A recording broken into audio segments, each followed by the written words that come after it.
ഉൽപ്പത്തി അധ്യായം 28. ഇസഹാക്ക് യാക്കോബിനെ വിളിച്ച് അനുഗ്രഹിച്ചുകൊണ്ട് പറഞ്ഞു, കാനാന്യ സ്ത്രീകളിൽ ആരെയും നീ വിവാഹം കഴിക്കരുത്. പാദാൻ ആരാമിൽ നിന്റെ അമ്മയുടെ പിതാവായ ബെത്തുവേലിൻ്റെ വീട്ടിലേക്ക് പോവുക. അമ്മയുടെ സഹോദരനായ ലാബാൻ്റെ പുത്രിമാരിലൊരാളെ ഭാര്യയായി സ്വീകരിക്കുക. സർവശക്തനായ ദൈവം നിന്നെ അനുഗ്രഹിച്ച് സമൃദ്ധമായി വർദ്ധിപ്പിച്ച് നിന്നിൽ നിന്ന് പല ജനതകളെ ഉളവാക്കട്ടെ. അബ്രഹാത്തിൻ്റെ അനുഗ്രഹം നിനക്കും നിന്റെ സന്തതികൾക്കുമായി അവിടുന്ന് നൽകട്ടെ. നീ ഇപ്പോൾ പരദേശിയായി പാർക്കുന്നതും ദൈവം അബ്രഹാത്തിന് നൽകിയതുമായ ഈ നാട് നീ അവകാശപ്പെടുത്തുകയും ചെയ്യട്ടെ. അങ്ങനെ ഇസഹാക്ക് യാക്കോബിനെ പറഞ്ഞയച്ചു. അവൻ പാദാൻ ആരാമിലുള്ള ലാബാൻ്റെ അടുക്കിലേക്ക് പോയി. അരമായനായ ബെത്തുവേലിൻ്റെ മകനും യാക്കോബിൻ്റെയും ഏസാവിൻ്റെയും അമ്മ റെബേക്കായുടെ സഹോദരനും ആണ് ലാബാൻ. ഇസഹാക്ക് യാക്കോബിനെ അനുഗ്രഹിച്ചതും പാദാൻ ആരാമിൽ നിന്ന് ഭാര്യയെ കണ്ടുപിടിക്കുന്നതിന് അങ്ങോട്ട് അവനെ പറഞ്ഞയച്ചതും ഏസാവ് അറിഞ്ഞു. അവനെ അനുഗ്രഹിച്ചപ്പോൾ കാനാന്യ സ്ത്രീകളിൽ നിന്ന് ഭാര്യയെ സ്വീകരിക്കരുത് എന്ന് അവൻ യാക്കോബിനോട് കൽപ്പിച്ചെന്നും തൻ്റെ മാതാപിതാക്കളെ അനുസരിച്ച് യാക്കോബ് പാദാൻ ആരാമിലേക്ക് പോയെന്നും ഏസാവ് മനസ്സിലാക്കി.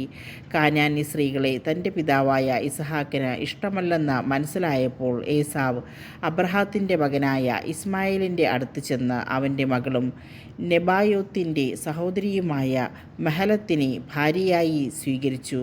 അവനുണ്ടായിരുന്ന മറ്റു ഭാര്യമാർക്ക് പുറമെയായിരുന്നു ഇവൾ. യാക്കോബിൻ്റെ സ്വപ്നം. യാക്കോബ് ബേർഷബായിൽ നിന്ന് ഹാരാനിലേക്ക് പുറപ്പെട്ടു. സൂര്യൻ അസ്തമിച്ചപ്പോൾ അവൻ വഴിക്ക് ഒരിടത്ത് തങ്ങുകയും രാത്രി അവിടെ ചിലവഴിക്കുകയും ചെയ്തു. ഒരു കല്ലെടുത്ത് തലയ്ക്ക് കീഴെ വെച്ച് അവൻ ഉറങ്ങാൻ കിടന്നു. അവന് ഒരു ദർശനമുണ്ടായി.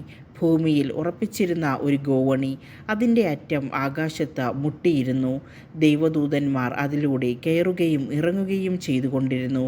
ഗോവണിയുടെ മുകളിൽ നിന്നുകൊണ്ട് കർത്താവ് അരുളി ചെയ്തു, ഞാൻ നിന്റെ പിതാവായ അബ്രഹത്തിൻ്റെയും ഇസഹാക്കിൻ്റെയും ദൈവമായ കർത്താവാണ്. നീ കിടക്കുന്ന ഈ മണ്ണ് നിനക്കും നിന്റെ സന്തതികൾക്കും ഞാൻ നൽകും. നിന്റെ സന്തതികൾ ഭൂമിയിലെ പൂഴി പോലെ എണ്ണമറ്റവരായിരിക്കും. കിഴക്കോട്ടും പടിഞ്ഞാറോട്ടും തെക്കോട്ടും വടക്കോട്ടും നിങ്ങൾ വ്യാപിക്കും. നിന്നിലൂടെയും നിന്റെ സന്തതികളിലൂടെയും ഭൂമിയിലെ ഗോത്രങ്ങളെല്ലാം അനുഗ്രഹിക്കപ്പെടും. ഇതാ, ഞാൻ നിന്നോട് കൂടെയുണ്ട്. നീ പോകുന്നിടത്തെല്ലാം ഞാൻ നിന്നെ കാത്തുരക്ഷിക്കും. നിന്നെ ഈ നാട്ടിലേക്ക് തിരികെ കൊണ്ടുവരും. നിന്നോട് പറഞ്ഞതൊക്കെ നിറവേറ്റുന്നതുവരെ ഞാൻ നിന്നെ കൈവിടുകയില്ല. അപ്പോൾ യാക്കോബ് ഉറക്കത്തിൽ നിന്നുണർന്നു. അവൻ പറഞ്ഞു, തീർച്ചയായും കർത്താവ് ഈ സ്ഥലത്തുണ്ട്, എന്നാൽ ഞാൻ അതറിഞ്ഞില്ല. ഭീതി പൂണ്ട് അവൻ പറഞ്ഞു, ഈ സ്ഥലം എത്ര ഭയാനകമാണ്! ഇത് ദൈവത്തിൻ്റെ ഭവനമല്ലാതെ മറ്റൊന്നുമല്ല.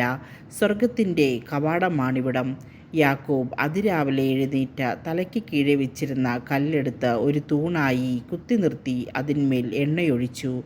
അവൻ ആ സ്ഥലത്തിന് ബഥേൽ എന്ന് പേരിട്ടു. ലൂസ് എന്നായിരുന്നു ആ പട്ടണത്തിൻ്റെ ആദ്യത്തെ പേര്.